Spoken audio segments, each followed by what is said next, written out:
Ahora continuamos con la última parte de nuestra clase de terapéutica del aparato respiratorio y vamos a hablar de los antimicrobianos. Cuando se decide hacer la terapia con antibióticos o antimicrobianos es porque estamos tratando de eliminar microorganismos presentes, tanto causantes de la infección primaria o microorganismos que son oportunistas, causantes de infecciones secundarias. Cuando decidimos hacer este tipo de tratamiento tenemos que tener algunas consideraciones para seleccionar el fármaco que vamos a utilizar.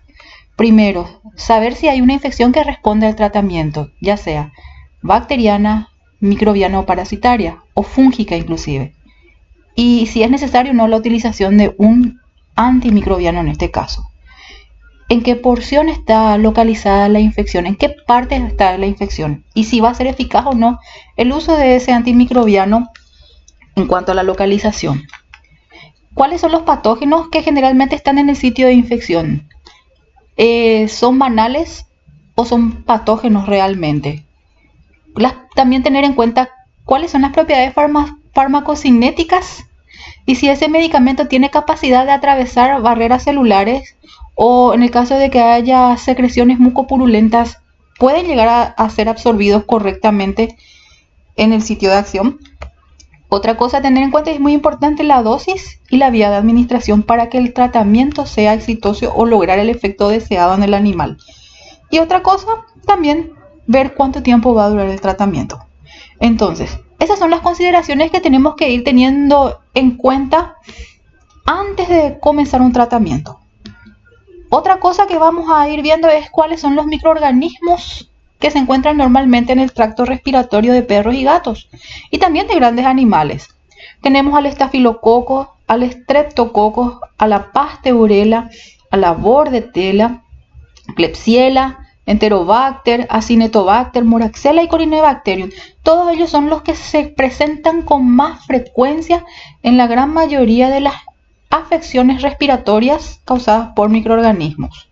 Pero ¿cómo vamos a saber quién está presente? Porque tenemos que seguir una rutina diagnóstica en lo posible, según vamos a decirlo, los recursos que tengamos en nuestro medio.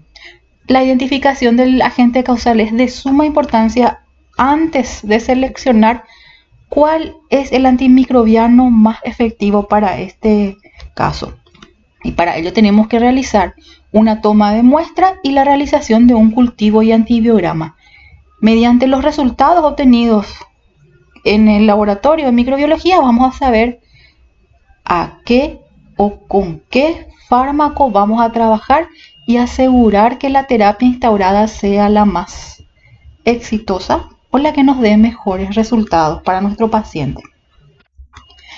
Teniendo en cuenta esto, considerar qué especie es la que vamos a tratar y si en esa especie el antimicrobiano de elección va a ser efectivo o no. La selección del antimicrobiano va a depender de qué tipo de microorganismos están presentes en ese cultivo obtenido en el laboratorio de microbiología. Y si vamos a seleccionar un antimicrobiano de amplio espectro, de espectro ampliado, o vamos a seleccionar un antimicrobiano que sea bacteriostático o bactericida. Y considerando esto, ver a qué antimicrobianos son sensibles los microorganismos obtenidos en esos cultivos y cuáles son los más frecuentemente observados en las infecciones causadas en las especies que vamos a tratar. Todo esto es parte de una rutina diagnóstica que tenemos que ir implementando a la hora de hacer estos tratamientos.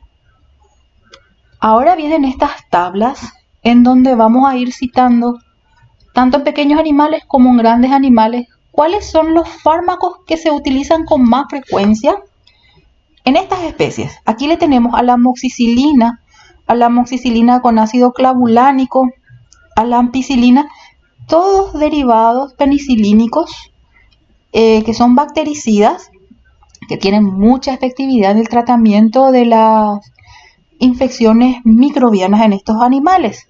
La dosis de la amoxicilina, del ácido clavulánico con amoxicilina y la ampicilina prácticamente son similares. 20 miligramos kilo se administra por vía oral y la amoxicilina se administra cada 8 horas. En el caso de utilizar un adyuvante como el ácido clavuránico, vamos a decir, la frecuencia de administración se amplía un poquitito más y se administra cada 12 horas. En el caso de la ampicilina, la dosis también es parecida a la amoxicilina, cuando se da por vía oral y el intervalo es de 8 horas. Si se va a administrar por vía parenteral, la dosis va de 11 a 22 miligramos y esas vías parenterales pueden ser subcutánea, intramuscular e intravenosa y con un intervalo de dosis de 6 a 8 horas entre ellas. Luego tenemos a las cefalosporinas, tanto de primera como segunda y tercera generación. La dosis va de 10 a 30 miligramos kilo y podemos administrar por vía oral y por vía parenteral con una frecuencia de 8 horas entre cada dosis. También tenemos a la gentamicina, que se puede utilizar en ciertos casos en donde hay resistencia a los otros componentes penicilínicos.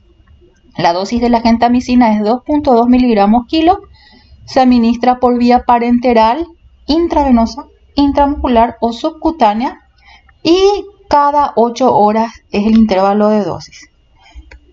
En el caso que sospechemos o tengamos resultados de un cultivo en donde se observa la presencia de microorganismos anaeróbicos, el fármaco de elección es el metronidazol. El metronidazol se administra de 10 a 15 miligramos kilo, que puede ser tanto por vía endovenosa o como por vía oral y con un intervalo de dosis de 8 horas entre cada toma de medicamento. En el caso de los grandes animales, los de primera elección en el tratamiento contra los microorganismos de origen bacteriano, tenemos a la penicilina G-benzatínica, a la ampicilina y a las amoxicilinas como primeras drogas de elección. La dosis de la penicilina G-benzatínica es de 10.000 a 40.000 unidades internacionales kilo. La vía de administración preferentemente es la intramuscular. Se administra en un intervalo de dosis de entre 48 a 72 horas. En el caso de la ampicilina, la dosis es de 5 a 10 miligramos kilo. Las vías de administración son también parenterales y el intervalo de dosis es de 8 a 12 horas. La amoxicilina, su dosis para grandes animales es de 4 a 7 miligramos kilo por vía intramuscular y el intervalo es de 12 a 14 horas entre cada dosis. Con las cefalosporinas de primera generación, la dosis es de 20 a 30 miligramos kilo por vía parenteral y el intervalo entre 6 a 8 horas. El Ceftiofur, que es una cefalosporina de tercera generación, se administra en una dosis de 1.1 miligramos kilo por vía intramuscular y se da una vez al día. La gentamicina también es el fármaco que se podría utilizar en algunos casos y la dosis es de 3 a 6 miligramos kilo por vía parenteral, tanto intramuscular o subcutánea y con un intervalo de dosis entre 1 a 2 veces al día. Y por último le tenemos a la enrofloxacina, que puede ser utilizada en ciertas ocasiones en donde la dosis es de 2.5 a 5 miligramos kilo por vía subcutánea y la frecuencia de aplicación es una vez al día. Estas son las dosis y los fármacos que se utilizan con más frecuencia en el tratamiento de este tipo de afecciones, tanto en pequeños animales como en grandes animales. Ahora, la selección del fármaco van a depender de estos factores: de la vía de administración, de la farmacocinética, de la sensibilidad de la cepa bacteriana al antimicrobiano, de las disponibilidades de recursos económicos tanto del propietario o como la posibilidad de adquirir esos fármacos en las zonas en donde se encuentran los pacientes. Entonces, este listado va a permitir manejar con más facilidad con cuál tipo de fármaco nosotros estamos más adaptados o conocemos los efectos beneficiosos que nos da y ir ajustando esto a las necesidades de cada situación. Bueno, a esto llegamos en la última parte de nuestra clase de terapéutica del aparato respiratorio. Queda un trabajo práctico que va a ser entregado la semana que viene, en donde ustedes van a ir desarrollando una serie de ejercicios de dosificación de muestras de este tipo de medicamentos que estamos desarrollando en estas clases. Es un gusto y nos vemos pronto.